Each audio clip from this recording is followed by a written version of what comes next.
नगरमध्ये ही स्ट्रॅटेजी सध्या तरी हार्डली कोणीतरी वापरते.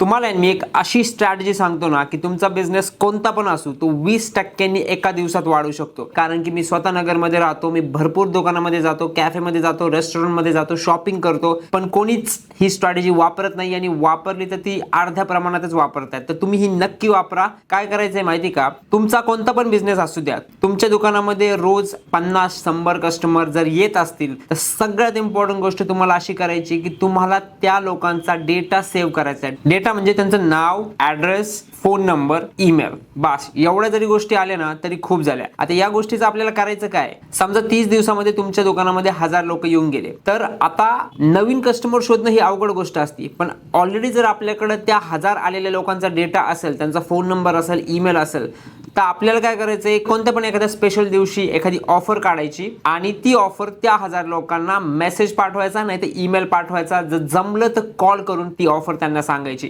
असं जर तुम्ही केलं ना तर नक्की 10 ते 20% कस्टमर त्या दिवशी तुमच्याकडे परत येणार. पण याच्यासाठी तुमच्याकडे डेटा असायला हवा. जितका जास्त डेटा तुमच्याकडे तितका जास्त तुम्ही बिझनेस करू शकता, कमी एफर्ट टाकून. इथून पुढे जो पण तुमच्या दुकानामध्ये येईल त्याचा डेटा घ्यायला विसरू नका. आता भरपूर कस्टमर तुम्हाला नंबर आणि ईमेल देण्यासाठी थोडी घासाघीस करू शकतात, पण त्याच्यासाठी पण अजून एक आयडिया आहे, ती मी लवकरच शेअर करेल.